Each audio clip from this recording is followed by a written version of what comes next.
Hey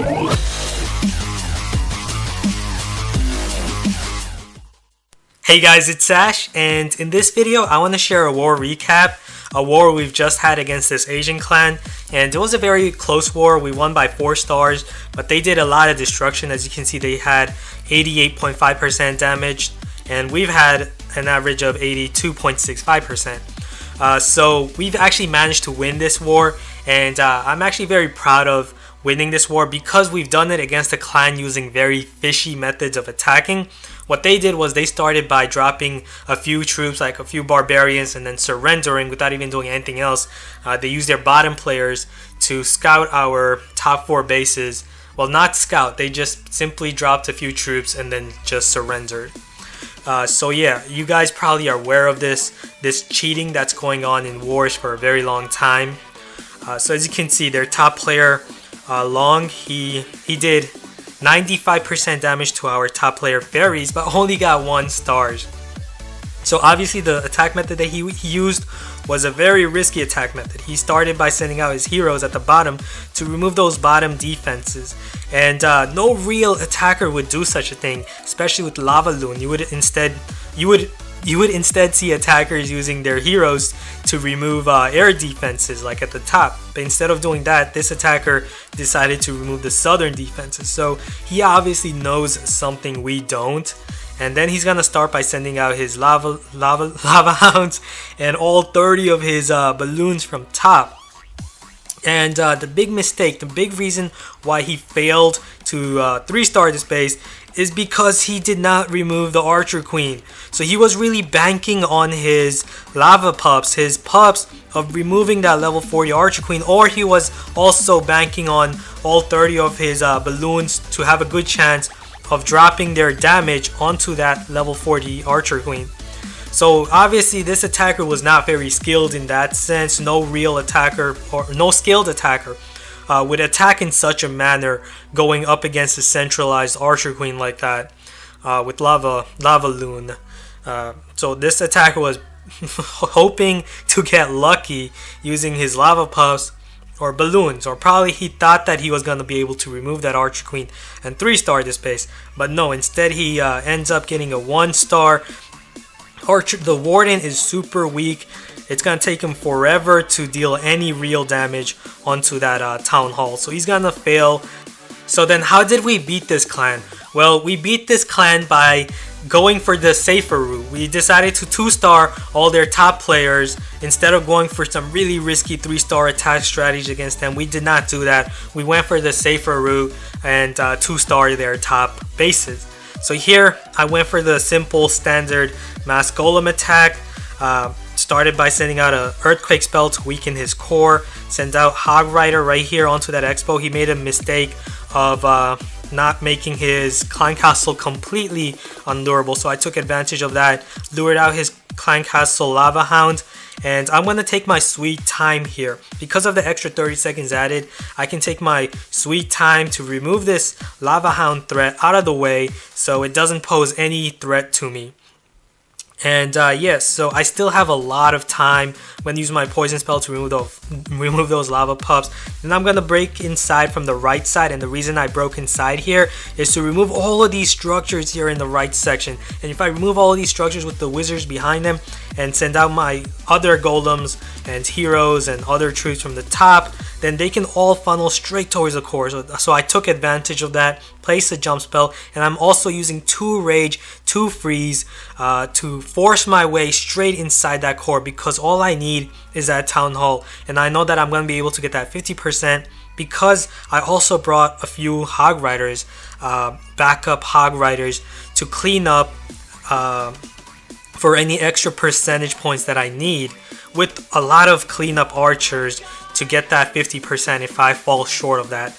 But it was very easy to actually 50% this base even without the assistance of my Hog Riders. Here I'm going to send out my Hog Riders, have his defenses distracted with the golems, so I took advantage of that, and also going to use a bunch of archers to get the remaining buildings over there.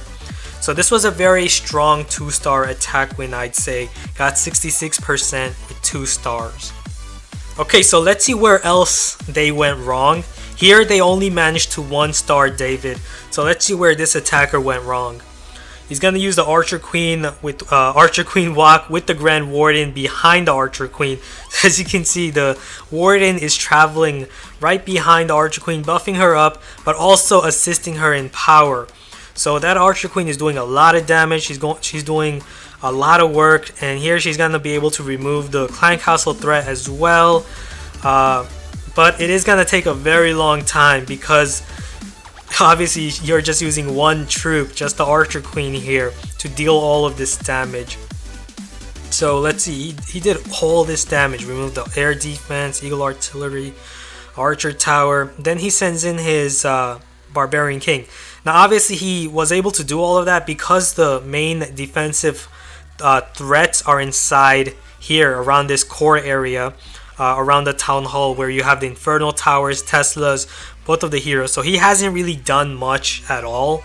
Here, as you can see, his Archer Queen and Barbarian King are still at the left side, and he still hasn't sent out his Lava Hound and Balloons yet.